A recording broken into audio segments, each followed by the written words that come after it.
welcome.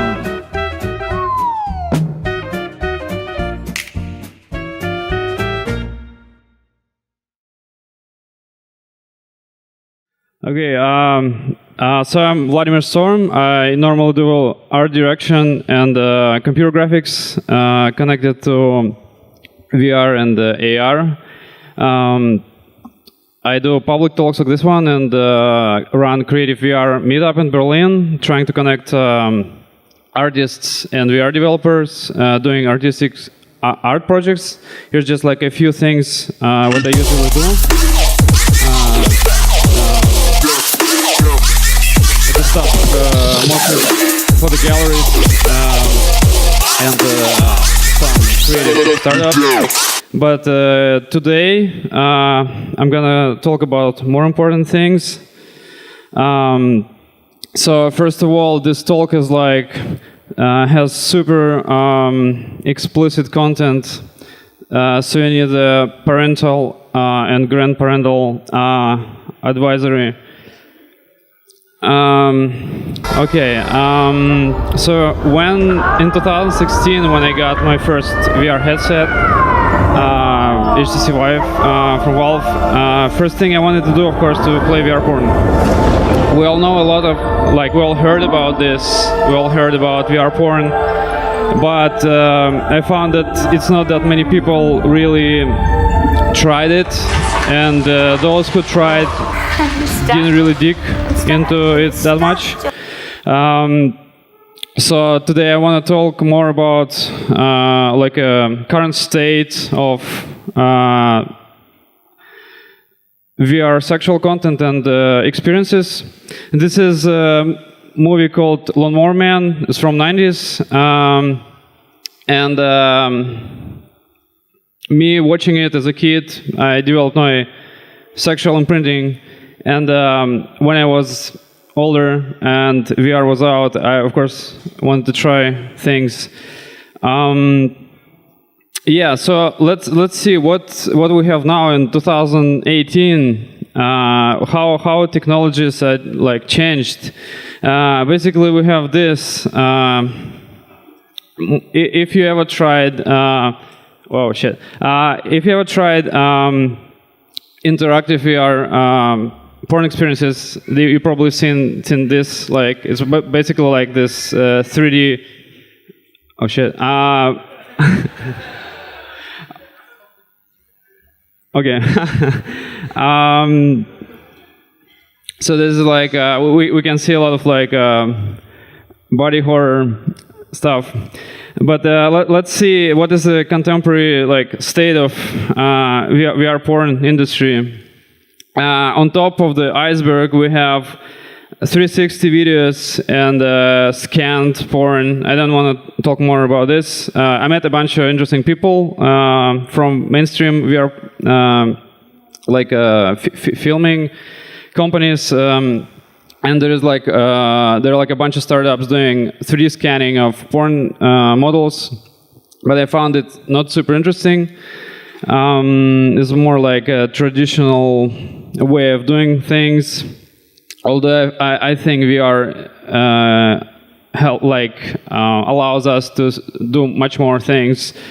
Then there are like games on Steam, like virtual girlfriend kind of games. It's like I'm a teenager and my mom giving me like a credit on Steam and I'm buying this Dead or Alive, girls playing volleyball and like have blue physics. Then there is this semi-mainstream interactive VR porn company called Illusion. So the thing is, it's not that many companies really doing interactive VR porn like on a really good level. So there is this only one company in Japan called Illusion. They made a bunch of games. The funny thing is, most of these games you can play only in Japan, and then they have only Japanese language. But there is a community of people hacking the games, and this is incredible. Like I tried only one game, and I spent like 4 hours installing it because like you have to install the original game, but then you only can play it in Japan. But then there's like people made a hack that you can play it not in Japan, but then everything the UI is in Japanese, but then people hacked that, and then they hacked like a censorship, because as you know, like all Japanese games, like they have rainbow shaders on like genitals, and you can see anything because it's like pretty strict, which is like really weird, because like that's the whole point of the game, but then you can't see anything. But people hacked that, and they made like a more detailed like textures and models. This is incredible, and there's like a lot of people doing this. It's like, for me, finding that was, yeah, it's incredible. People spending time on it. Then there are like indie games from small developers. There are like a lot of them, but I mostly want to focus on fandom games. Okay, this is the first game I want to talk about, and it's called Bestie. It's My Little Pony VR porn game. The interesting thing about this is about My Little Pony is it's the biggest name in fandom. So basically, it has a huge community. Like, I mean, My Little Pony is like such a strong brand that it developed this big community. And of course, there are people who like My Little Pony more than just average people. Do you know the difference between bronies and cloppers? Who of you know this? Okay, good. So bronies, there are fans of My Little Pony who just like My Little Pony, and there are like cloppers, people who sexual like My Little Pony.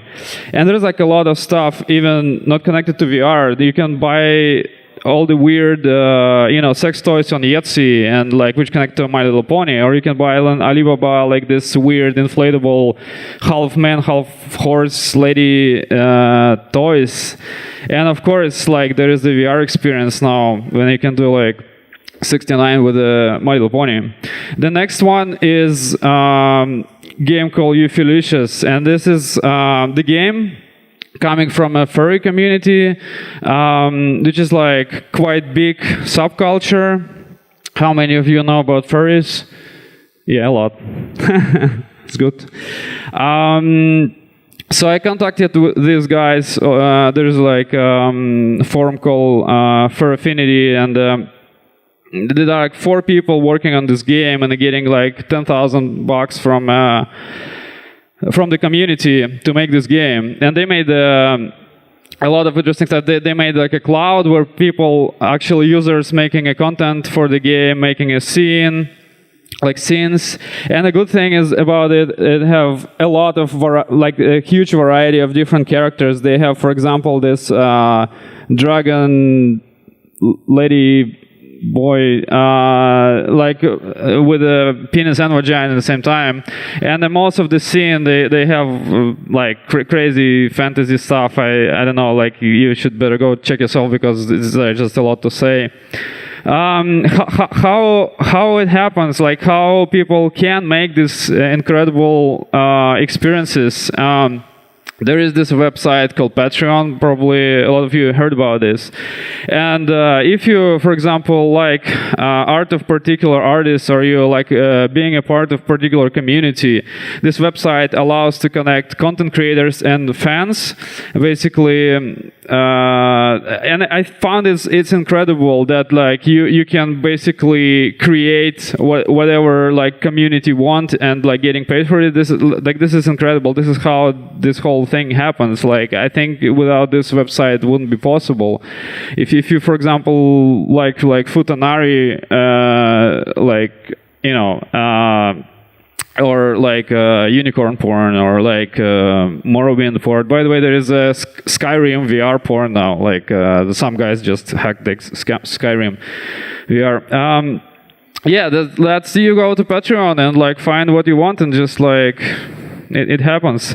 One of the oldest games on like in VR porn, indie VR porn.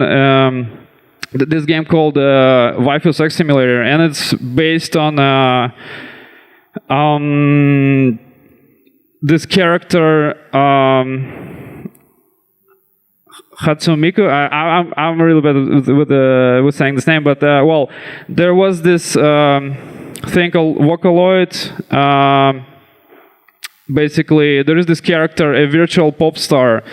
Well, like it's pretty popular. There is this character, like a virtual pop star, is like a character which doesn't exist in real life, but there are like concerts with this character. It's pretty well known, has a huge fan base, and it's funny that there is a VR porn version of it. And they have this funny thing called, they invented this funny thing called sex and dance, where it's like you're browsing through these different scenes, and you have like sex scenes, you have dancing scenes, but then you have something in between, you have like a sex and dance scenes, where it's like a bunch of ladies like dancing and having sex at the same time. I didn't really get it, but apparently if you're a fan of Vocaloid, you're getting it. So like there is this thing called Rule 34, and basically it's a rule of internet which is saying if something exists, there is a porn of it. And basically this explains how all these things exist, but now there are just VR versions of Rule 34. I made a research and was searching for what are like three main characters or brands in the Rule 34, and I found like the main thing is like My Little Pony, second is Overwatch, and third is Porkyman. And well, I thought, what is Porkyman? And I made the research, and so apparently Porkyman is a Pokemon, but back in the days when you put in Google like Pokemon porn, you found this website, and Nintendo just wrote them, we will close you down or you have to change the name, and they call it Porkyman. Next thing is Garry's Mod. How many of you know about this? Good. Well, so yeah, there was this game Half-Life, and there was an engine called Source Engine, which basically, and then some guys made this Garry's Mod and the Source Filmmaker, the software that allows you to modify, like to put your own content in a Source Engine and make your own movies with it. And people created like a lot of crazy content. I found this huge library with just sexual content, and this is incredible. This is like the best. Like when I was making research, the most incredible thing I found, they have all this monster porn and like reptiles and dragons and like the Halo like guy, and I don't know, like a spiral dick. I don't know who has that. But yeah, ducks, true. But this is incredible. I don't know why people are doing this, but there is like a lot of this stuff, and this is incredible. And now people are doing like VR versions of it, porting all this content created before to VR. Well, let's talk about the most advanced technically experience which now exists. It's called Virtumate. So I contacted this guy because I was showing this experience on Meetup I'm running. So what is special about this experience? Like most of the interactive VR porn apps experiences, they garbage. They just don't work. They like clunky. Like you look inside the models and you're seeing like the guts of people. Like you like they all like twitching and like glitching all the time. But so that's basically all the experience you can have. But this guy, he wrote like super accurate engine that you have colliders per vertex. Like basically if you have models and they collide, they not clip through each other, which is like supposed to be super accurate thing. But the content there in the game still, it's super weird. Like for example, this was the last update, and you have this giant lady, and if you pull her leg, the guy just ends up in her vagina with his head. And this is really strange to see, because it's like really made really accurate, and I don't know, to do on birth, like to witness on birth is like something I never saw before. Let's talk about like giant ladies. So there is this fetish called giantess, and I found it in a lot of VR experiences. Apparently it's coming from like femdom fetish. But apparently it's a really interesting thing to see VR specific fetish, because it's not really something you experience in real life, but in VR it's like really presented a lot. You have like giant ladies, like really huge. And I made an interview with one guy who made one experience. And he said a lot of people who were buying the experience, they wanted to leave this giant statues like of ladies, like animated. And this is also like that guy sitting in vagina, like in a, I don't know, armchair or something. It was also something, and it was so like, I don't know, it's real weird. And yeah, and the other thing, this, I don't know, it's hard to see, but like there is this also experience where you have this 60 feet tall lady in a bowling alley, and they put like bowling pins in her vagina. It's also something really special. I don't know why this guy made it, but I really like to show that this one, because it's quite unique. It's like quite specific. This experience also was one of the first on the market, called Femdom VR, and I made an interview with the person who made it. It's a guy from Finland, and he said he makes a living out of making VR porn. And what's fascinating for me about this experience is it's not just you appearing in a like empty room and have a sex animation, but he came up with the whole story. You like travel in the jungle, and then you like finding this femdom temple, and he designed like everything in there. It's like incredible. You have like, you're going to the temple, you have statues, and you have like crazy like patterns on the walls, like all the textures with. And there is a whole story. You're going to the room in a wheelchair, like some lady like put you in a room in a wheelchair, and some crazy laser is going to your eyes, and you're like getting hypnotized. And he said there is some guy was making music for this experience, who was like a scientist, and he was like hacking your brain and put you in a special mood for the femdom experience. I don't know. Well.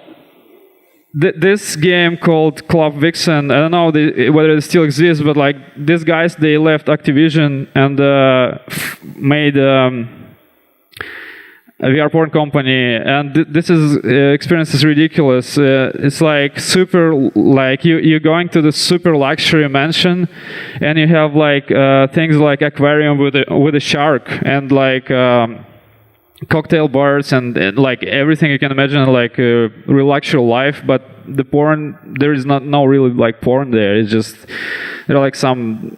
It's really funny example of what people from a AAA company do, like coming from making like VR porn games, because most of the people who make games, they like. They don't have any background, and this is like fascinating. I found that a lot of people are really creative. People who, like, I found so many things, innovative things related to VR in the VR porn scene, rather than even in like on Steam, because people making like shooters on Steam, they just like they basically follow the patterns of like what they know what they want to achieve and how to achieve it. But when people doing like indie VR porn, they don't know anything, because nobody knows anything how to do it. And like sometimes they being really creative, and you can totally like port these ideas like to like your own experiences. Like for me, this whole scene is like really fascinating. And talking about money, this is like this experience called Monster Girl Island, and apparently, as far as I understood, it's like one person making it, and he gets 36,000 per month from the fans, and this is incredible. Like I don't know, I know people who do this money in 1 year, and this. So just stop making games, make VR porn. Yeah, skip. This is like when I'm watching all these blogs, people doing like developing games is like really weird, like doing like pantyhose like shaders, and I don't know, it's really strange. A few words about AR porn, augmented reality porn. So it's called holoporn, and basically this year people slowly started to make experiences, but basically porting the existing VR experiences to AR. there are experiences like AR girlfriend and AR boyfriend and like this AR kanojo, and but honestly the big problem with AR porn is like there is no really hardware on the market, like there is no really accessible hardware, because the whole situation is way worse than with the VR. There are like Meta glasses and like Magic Leap is coming, but honestly it's just you can't really play it because there is no really hardware. A few words about sex toys for VR. They all like garbage. Like I met one person who makes sex toys. It's like really weird because you don't know anything about this. But like I was going to a lot of conferences and found one person who told me how he make about the whole industry, and this is incredible. They loud as like a vacuum cleaner. You know, like all your neighbors will hear that. It's like how you playing like VR porn. So about the events, there are events worldwide, and the main one is in Tokyo, of course. The first adult VR fest was there was so many people came that it was like shut down, and 99% were like male. Yeah, just a few words. Like I made a bunch of like home parties, like inviting people playing VR porn games, and this is like you should also do if you haven't, because this is like something really fun. Yeah, because people have a lot of stereotypes what VR porn is, but like when you're showing them all this like weird stuff, it's just super fun. And also like I really like to explore like people perception, because mostly the games made by men for men, and when like different people playing the games, it's just really interesting to see how they perceive.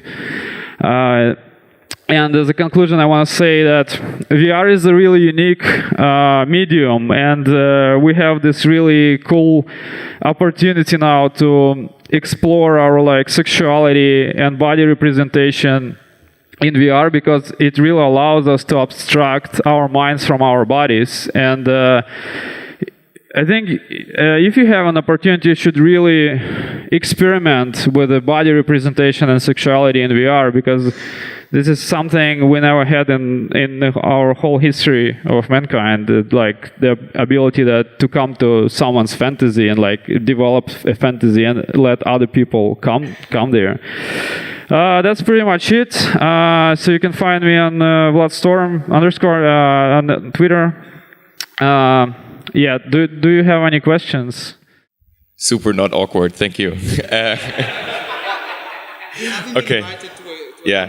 Yeah, that's true. So regarding your research, from everything that you found so far, from my understanding, it's kind of let's say sexual fantasy, outsider sexual fantasy, which is not a mainstream fantasy. And I believe, from my stereotypic point of view, that most probably most of these people that develop these kind of fantasies don't have, let's say, a very active real life sex life, maybe. Did you come across other sexual fantasies that included, let's say, rape fantasies, violent fantasies, and so on? Because I think in VR also this is very easily to show and to play around with. I don't know, like, let's say, fuck somebody and kill them, and so on. Yeah, well, you know what I mean. Yeah. Yeah. Well, there was one fantasy, being raped in prison. That you like in prison dropping a soap, you know, like classic thing. But honestly, I didn't really. Maybe you can make one, you know. Thank you.